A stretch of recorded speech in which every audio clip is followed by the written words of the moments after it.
I will. All right. So hegemony and intersectionality is like it's like a very critical point for our class. I'll be explaining it. Don't look confused, man. But No habla inglés. first, I'll be explaining hegemony and what the hell that means. Okay. All right. Hegemony is basically it's everywhere and it's very abstract. Essentially, like the definition that our class gives is that I'm sure you know what power is. People in power and stuff like that. Mm-hmm. But also with like the idea of having to control people without having to violently like control people. So through, in this case, like through culture, like to say what's the cultural norm in society, Mm-hmm. and So like manipulation? it can be manipulation, like propaganda, and what else could it be? Like it could be like what a family means to society, like Like mom, dad, and that. yeah, like the suburban home and stuff like that. Like how you need to like have a pretty house and stuff like that. It's like no one really told you that's like the dream life, but that was the kind of the expectation from society. That's like a part of hegemony. So like social norms? Social norms, yes. Okay. Yeah. And like the TLDR, like the class gets, it's like it's power versus like plus ideology. So the combination of the two is basically hegemony, and so it can be like everything. It can be applied to everything. So my example was, mom beating our asses. So no one really, told us that the child has to listen to the mom or has to listen to the parent, but because if you don't listen to your mom, she'll whoop your ass. And so that's like the very direct meaning. That's power? Yeah, that's the emphasis of power. That's like the direct version of power through violence. But the indirect violence would be, the threat of violence, or just being a good role model in life, or just just like having like a lecture if they get in trouble instead of having to whoop them. But with that dynamic, it creates this like hierarchy where the parent is the top and the child is like the subservient. So like there's a dynamic going on. So now the second idea in our class is identity, and so how the questions I hear is like, how do you guys identify yourself? Which I would want you guys to answer. Like, how do you see yourself? Like in everything. Like as a person? Mm-hmm. As a person. A woman? A minority? Mm-hmm. First gen? What else, huh? How do you see yourself? Hispanic, woman, non-traditional in certain ways and traditional in other ways. That's for sure. Non-traditional. And so, there's another aspect of identity where it's not just about how you feel, but how others feel about you and how people see you. And so, how do you think others would like to see you as?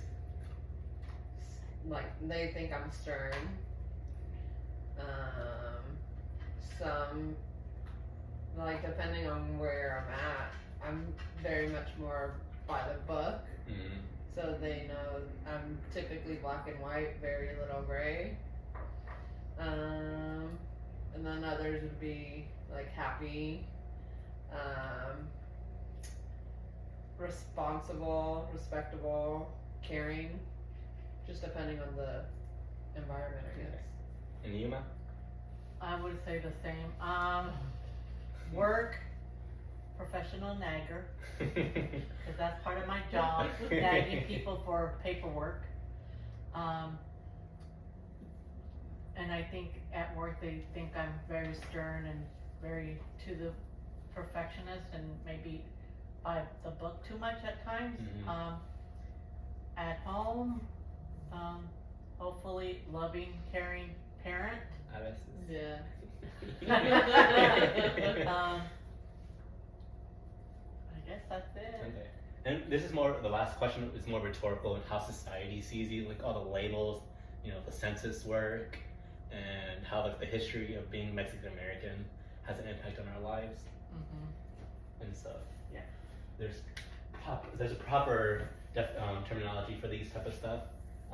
In American Studies, we learn about micro, meso, and macro levels of identity. Micro, it's like the definitions are pretty easy to understand. Micro means small, so that's how you see it on yourself. Meso means middle, and so that's how like others see you. And macro is like the bigger picture, where macro identity is like how society and history sees you as. Okay, now this is the real world. Identities have an impact and actual consequences of even though you never had a choice on what you identified with for the most part, you still have a dynamic going on in the real world.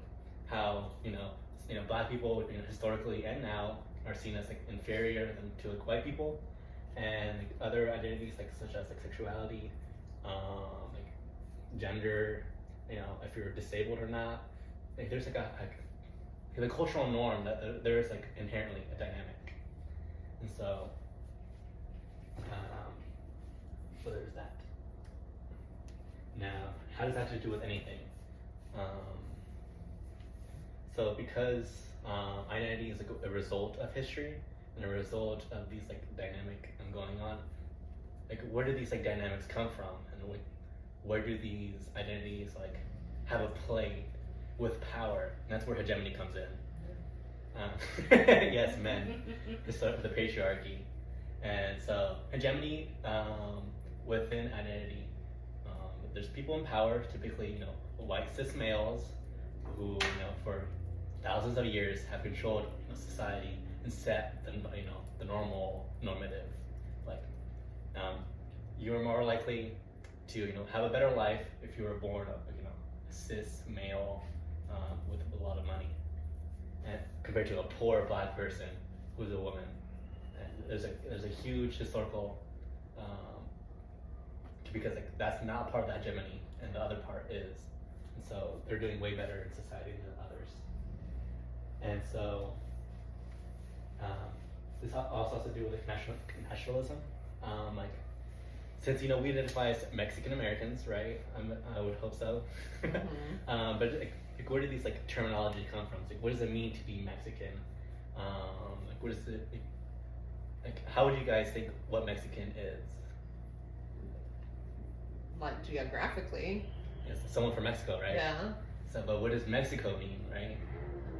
Like you can't really give me a good definition of what Mexico is because it's kind of made up.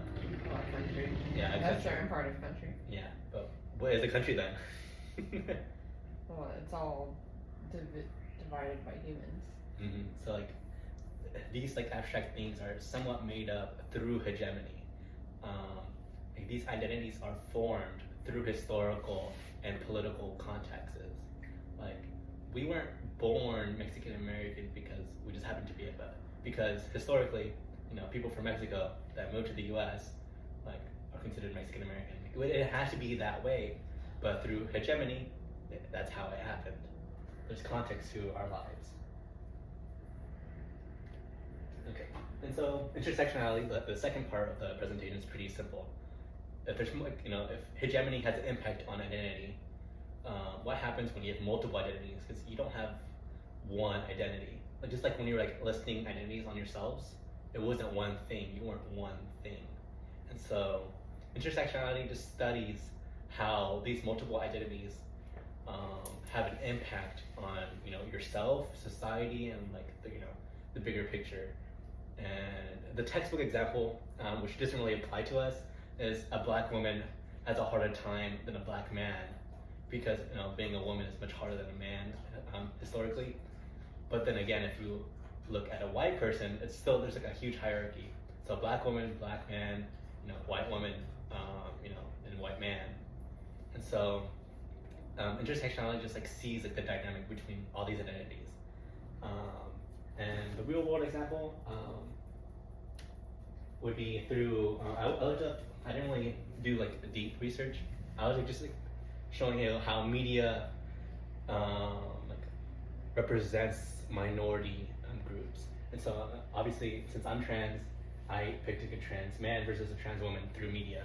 And since trans women are the hot topic of the news right now, through sports, you can tell when I searched up a trans woman, it was all about sports and all their achievements. If it's if they're doing better than a typical woman. But if you look up what a trans man is doing in the news media, it's either non-existent or it's talking about trans women anyways, because the word trans is just attached to the word woman. And so these dynamics, why is these women being targeted instead of a trans man when this seems more like it's invisible? And so there's clearly a dynamic where the trans man is more socially acceptable, even if they're still both hated on. It's better to transition to a man, because that's part of the hierarchy. If you want to be a woman, you're kind of demoting yourself as a man, biologically. So you're seen as inferior because you're getting out of that hegemonic rule. Basically You're stepping down. you're stepping down, but when you're becoming a man, you're stepping up. And historically, a lot of women were at least socially transitioned to being a man to get a job, like Joan d'Arc, who pretended to be a man so she can become a military leader, in the 1500s. I said Mulan. Mulan is another example. It's much more socially acceptable for a woman to become a man, to do leader things, because it's very manly, traditional. But if you're trying to become a woman, it's why? Why are you demoting yourself? Why are you becoming inferior, right? And so these dynamics are, even though they're both looked down upon, there's still a hierarchy within this, and intersectionality looks into these type of stuff. And that's it.